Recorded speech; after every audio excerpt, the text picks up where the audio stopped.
Well, good afternoon, everybody. I'm Deb Sofield, and you're listening to my weekly podcast series called Encouragement for Your Life. Most of you know I'm a national speaker, trainer, and coach. I like to say I help people find their voice and learn to use it. I'm also a conference speaker on the topics of public speaking, presentation skills, how to deal with the media, and crisis communication. I've got a number of other presentations on my website if you'd like to check those out. If your organization has an upcoming conference and you need a keynote speaker, I hope you'll reach out at debsofield.com. I would love to be a part.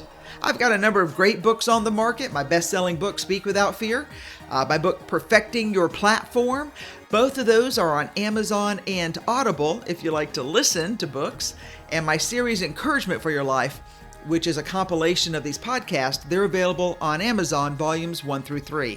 Just go into Amazon, type in my name, Deb Sofield, all my books will appear. I've got a tough love lesson today, and I'm calling it, our friend, Learn to Handle Things on Your Own. I'm Deb Sofield. Thanks for joining me. Let's get started with today's show.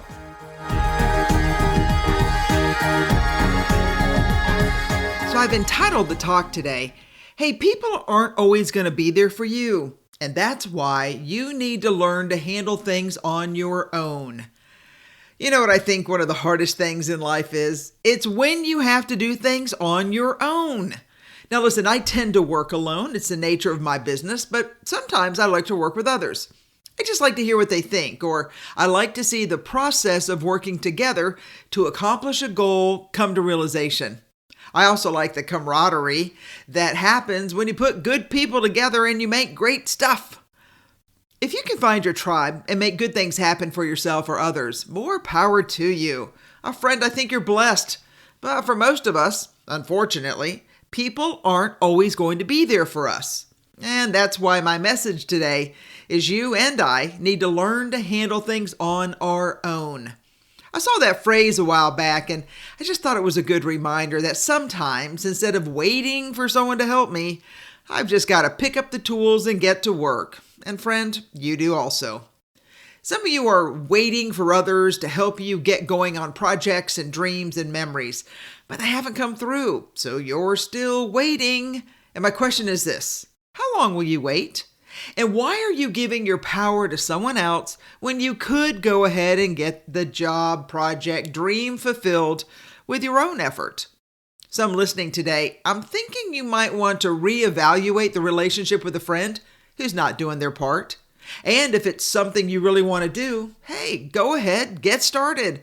And hopefully you'll meet some new friends on that new road to give you the encouragement you need to do what you want to do, see what you want to see, or at least make your plans to accomplish your dreams. Hey, and here's the good news. Sometimes when you start, your tribe will follow. Have to say, one of my pet peeves in life, one of my many pet peeves in life, is when someone says they're going to do something and they don't. It's really hard for me to give them a second chance. Have to admit I move at a fast pace, and if somebody can't or won't come through as promised, I'll find someone else who will, or I'll do it myself. And I won't put myself in a position a second time to have to lean on them since they didn't come through when they promised. Hey, I know it sounds harsh, but for me, it's better than me becoming mean or angry or hurt or frustrated because someone didn't come through when they said they would. Hey, I can still love these people, but I won't put myself in that position to cause me harm or to add to the harm of an already fractured relationship. The fact is, people are not always going to be there for you. So friend, that's why you and I have to learn to handle things on our own. So today I want to encourage you to find the strength to do the things that need to get done, or some things you've been dreaming about, or simply make a plan to do the thing you've always wanted to do. But friend, you got to start, and you got to start now. Not someday, because remember, there is no someday. That's a false idea. All right, so what do you need to get done in your life? Really, what needs to be started or finished? Is there a project that's just been lying around since, last Christmas? Do you need to take the time to update your resume, your will, or your insurance? Do you need to clean out the closet, the car, the attic, the office, the house, and all those kids' broken toys?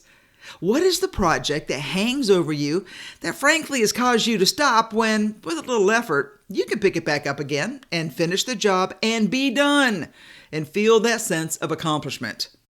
When you talk to professional organizers, they will tell you that within hours of completing a long-standing project that's just been hanging around, a heaviness will lift from their client's shoulders. They say it's almost visible to see the change. I think that's really cool, just saying. Just the fact that you did what you committed to do will change your outlook for the better. Why? Because your mindset now has a deadline. And your spirit, well, it's just waiting for completion.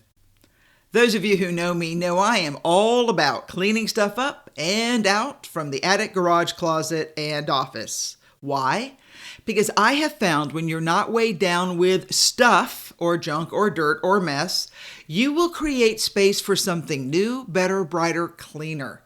Hey, but that doesn't happen unless you get to work. And for many listening, you'll be doing the work by yourself. But that's okay, because it's about progress and moving you to a better place so you can move in the direction of your dreams. A while back, a friend came by my house, and as he was looking around, he said, "Deb, where's all your stuff?" And I told him, everything you see is all I have. I don't have stuff just lying around because it causes clutter. I just got to say, my working brain cannot deal with that. I know it's strange, but sometimes I can't get big things done until I've cleared out the little things. Now, I have to be careful that I don't spend all my time on little things and not get to the real work at hand that needs to be done. But over the years, I've realized that I needed to learn how to handle things on my own. Frankly, because people aren't always going to be there for me. And the same's true for you. Okay. So now that you've made your Saturday list to get going and get things done, and you're working down the list to success, let's move on to what you've been dreaming about. They say when your mind wanders to the place of your desire, that's where your heart will go. So if you think about painting the bedroom or buying a new car or going on vacation, hey friend, start planning, saving, and researching now, because there is a great chance that others won't be there for you. So you need to figure out what you want and then move in the direction of your dreams and desires, even if you've got to do it alone. When I ask, hey, what's your dream? What would you say? A while back, I did a show called Dreams Are for Free. There's an artist I know who gives out lottery tickets, and if you will write down on her form what your dreams are, what was interesting is so many people didn't write down big, audacious things, but real life things like paying for college, buying a house, going on vacation, without worrying about the cost. So I don't want to sound negative today, but since most of you will be doing your hopes and dreams by yourself, I want to stress that you probably need to stop waiting for others to make you happy, when you need to be strong enough to make the decision that would bring you joy. And listen, I hope that friends and family will come alongside you to enjoy the ride. But if not, stop sitting around waiting. And goodness, don't sit around moaning and groaning. That'll get you nowhere. Friend, get going on your own. When I travel overseas, I usually take an extra day or two to sightsee with a guide or by myself. I can tell you that for a 6-hour trip with strangers, we're all friends, just sightseeing together, helping each other out with photos, or walking together up a castle. Now listen, these aren't my friends for life. They are my tour bus stranger friends. But I chose to go instead of sitting in my hotel room, missing the sights and sounds and history of a place. Hey, you can do the same thing. Really, no matter where you are. Just don't let life pass you by because your people aren't there for you at this time. When you accept that you need to learn to handle things on your own, I believe you will grow strong and learn to have faith in your ability. And without a doubt, you'll experience a sense of freedom of space and time and place. And who knows, you might just fulfill your lifelong dream to, see the Grand Canyon, go to a Broadway show in New York, or have your picture taken at the Eiffel Tower in Paris. Hey, listen, better to go alone than not at all. So whether it's finishing your list of projects around the house or the office, or if you're going to make your long-standing dream come true, hey, I am proud of you for getting going in your amazing life. And for those of you who aren't quite ready, that's okay. Let's make a plan. so you can work your plan for the future. The fact is, there are a lot of ways to start. And I encourage you to make a vision board. Put up photos of what you want to do, where you want to go, who you want to become. Listen, it is so much easier to plan when you can see the intended outcome. Without a plan in place, you're just talking about a pipe dream. You see, that's why some listening might need to have a vision board. Frankly, you can put your vision board on your cell phone and you can flip through those photos when you've got a little bit of free time. Because what I want is your brain to start putting a plan in place.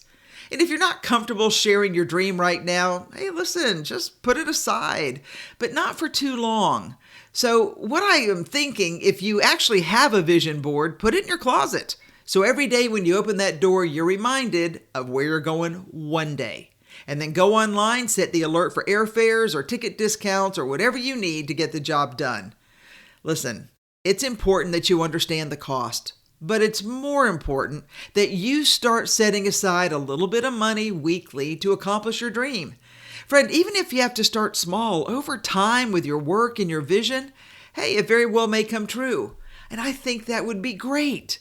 But that's only going to happen when you learn to do things on your own and you put a plan in place.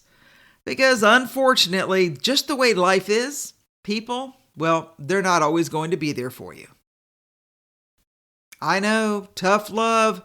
A message that you probably don't hear very often, but I gotta say, I am always surprised when I ask people, hey, what do you plan to do next? And of course, they look at me like, next? I can barely get through today.